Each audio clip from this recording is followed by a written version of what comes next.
গত একটা ভিডিওতে তোমাদের সাথে আমি একটা চ্যাপ্টার কিভাবে সম্পূর্ণরূপে রিভিশন দেওয়া যায় সেটা তোমাদেরকে বলেছিলাম এবং ভিডিওটা তোমাদের কাছ থেকে বেশ সাড়া পেয়েছিল। আজকে তোমাদের সাথে শেয়ার করবো যে রিভিশন দেওয়ার ক্ষেত্রে 3টা গোল্ডেন রুল যদি ফলো করো তাহলে তোমার রিভিশন দিতে আর কখনো কোনো প্রবলেম হবে না। সো প্রথম রুলটা হলো যে লিমিটেড রিসোর্সেস রাখার চেষ্টা করবা। যত কম রিসোর্স রাখবা তত তোমার কাজের ওভারলোড কম হবে, তত সাইকোলজিক্যালি তুমি ফ্রি ফিল করবা এবং খুব সুন্দরভাবে তোমার পড়াটা কমপ্লিট করতে পারবা। প্রথমেই যে জিনিসটা সেটা হলো যে তোমার ধরো একটা চ্যাপ্টার, তুমি ফিজিক্স একটা চ্যাপ্টার একটা কনসেপ্ট বুক থেকে পড়বা বা একটা থিওরি বুক থেকে পড়বা তোমার মেইন বইয়ের বাইরে। ওই বই যদি আবার মেইন বইয়ের বাইরে 5টা বই তুমি নিয়ে রাখো, তুমি কি শেষ করতে পারবা? তোমার পড়ার আগেই ড্রেন আউট মনে হবে যে না এত পড়া, তাই আমি পড়বো না, আমি না পড়ে মনে হয় ভালো আছি, আমি এইভাবে আমার পড়া মেইন বই পড়লেই হয়ে যাবে। তাহলে কি হলো দেখলা যে ওভারলোড নেওয়ার কারণে তোমার নর্মাল পড়াটাও হলো না। এরপর সবচেয়ে সবচেয়ে সবচেয়ে ইম্পর্টেন্ট রুল, যেটা রুল নাম্বার 2, যে ইম্পর্টেন্ট আর আনইম্পর্টেন্ট টাইপ সিলেক্ট করবা। এখন আমাদের একটা সমস্যা কি জানো, আমরা সবসময় যে জিনিসটা ভালো পারি ওইটা থেকে পড়া আগে শুরু করি, যে জিনিসটা কঠিন পারি ওইটা পড়ি না, পরে ওইটা আমাদের পড়াই হয় না, ওইটাই আমাদের সব থেকে বড় উইকনেস থেকে যায়। সো আমরা এটাকে 3টা সেটে ভাগ করতে পারি। একটা সেট হলো যেটা ইম্পর্টেন্ট কিন্তু আমরা পারি না, একটা হলো ইম্পর্টেন্ট আর আনইম্পর্টেন্টের মাঝখানে, অর্থাৎ সেগুলো পরীক্ষায় আসে, আরেকটা হলো আনইম্পর্টেন্ট কিন্তু আমি খুব ভালো পারি।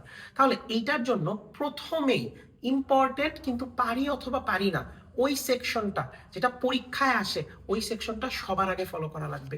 এরপরে তোমার ফলো করা লাগবে হলো যেটা পরীক্ষায় আসে কিন্তু তুমি পারো না, ঠিক আছে, অর্থাৎ অনেক বেশি ইম্পর্টেন্ট না কিন্তু আবার একদম আনইম্পর্টেন্ট নয়, সেটা পড়বা। এবং সবচেয়ে লাস্টে তুমি আনইম্পর্টেন্ট সেকশনটা পড়বা, যেটা তোমার পরীক্ষায় আসুক অথবা না আসুক তুমি জানো যে আমি সবসময় একটা কথা বলি যে তোমার পড়ার জন্য পুরোটুকু চ্যাপ্টার পুরোটুকু টপিক তোমার শেষ করে রাখা উচিত। ওইটা শেষ করতে পারলে তুমি দেখবা যে তোমার রিভিশন অটোমেটিক্যালি কমপ্লিট হয়ে গিয়েছে। সো ইম্পর্টেন্ট আনইম্পর্টেন্ট টাইপ আলাদা করবে এবং নিজে যেগুলো পারো পারো না সেটাও আলাদা করবে।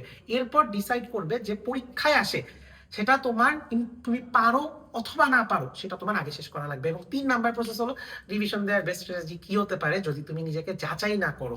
সো নিজেকে সুন্দর করে যাচাই করতে হবে, কোনো জায়গায় পরীক্ষা দিতে হবে। তোমাদের যেসব বই আমরা পড়ি, যেসব কনসেপ্ট বুক পড়ি, যেসব বইয়ের বাইরে আলাদা গাইড বই বা কিছু নোটবুক পড়ি, সেগুলোর সব শেষে আমাদের মডেল কোশ্চেন দেওয়া থাকে। সো মডেল কোশ্চেন সুন্দর করে একদম ঘড়িতে সময় ধরে মডেল কোশ্চেনের কোশ্চেন অ্যান্সার করবা এবং দেখবা সময়ের মধ্যে তুমি শেষ করতে পারছো কিনা।